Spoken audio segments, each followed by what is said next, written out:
If you show me what she normally does. Rosie, no. No, Rosie, no. Is that what you'd normally do with her? What would you do when she's doing this?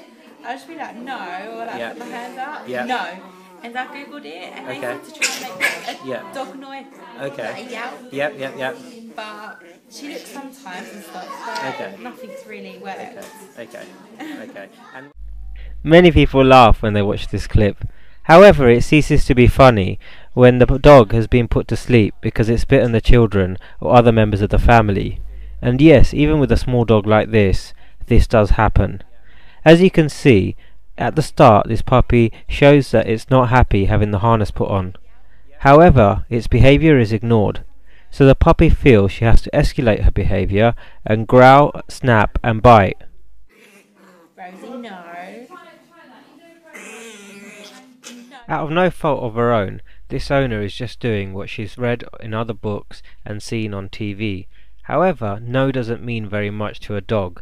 Dogs don't understand English. English is almost a second language, and we have to teach them what certain words mean. So rather than telling her what not to do, we focus on teaching her what we'd like her to do in a positive way. Is it recording now, yeah, is there a red dot on the side? Yeah. Okay, perfect. So what we do is we give her a little treat, and so she's on the floor. Then we can get her stepping into this and putting her head through, and she gets a treat for it. So what we do is we have fun with her. We say to her, if you pop your head through, you get a treat. So she's learning that having this go over her head is a nice thing. It's not something she dislikes. And then we can get her to she's step actually into putting it. the legs in. Exactly, there we go. And we can give her treats. And then we can gently, and if we see her tensing up or saying I'm unsure, we just stop. And what we can do is we can put it on without her getting tense, and we can drop a few on the floor, and we can just bring this clip gently down and put it on slowly. There we go, and we give her the treat. That's really good, yeah. And so she's there. If she's on the floor, she's not on top of you like this, and if she's held, she feels restricted. Yeah. So she learns that she can have it done the easy way, and we respect her when she's... As you can see, in under a minute we've got this puppy stepping into the harness without showing any aggression at all. We made sure that the puppy was placed on the floor so that she wasn't in anyone's lap. Being in the lap means she's restricted in the behaviour she can do. Being on the floor means she can back away if she feels uncomfortable. This means she doesn't have to show any aggression. Also, I don't push her to the point where she feels uncomfortable. I make it easy and fun for her to work with me. Many people would say that I'm using food. I don't see this as a problem. When I'm working with animals, we need to use something that reinforces behaviour, because otherwise the animal isn't going to do the behaviour again. We need to give them a reason to want to work with us. This is a bit like getting paid for going to work. If you stop getting paid at the end of the month, you stop going to work.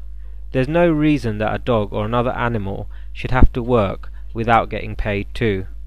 Some people would say it's a dog. Why do they need to get paid to work with us? Surely they should just do it because they respect us.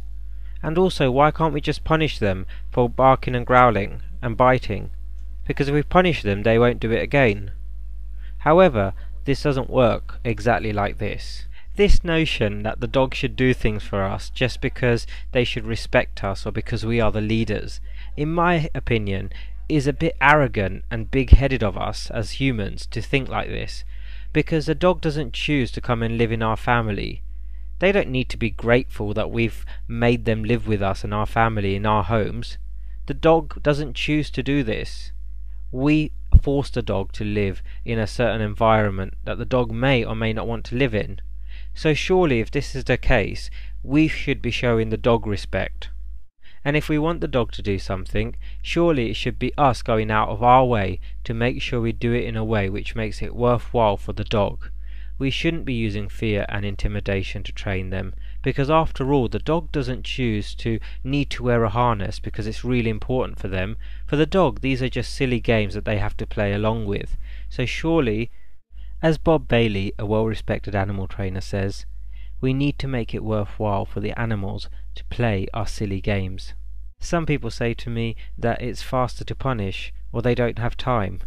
Well, I don't think this is true, but also If you live with a living creature or you own a living creature, then speed should not be a criteria. Another reason we don't want to use punishment, especially where aggression is involved, is because usually it only serves to remove the warning signals.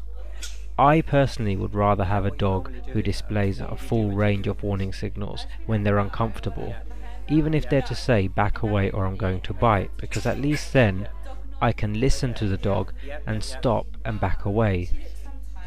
This way I'm less likely to get bitten.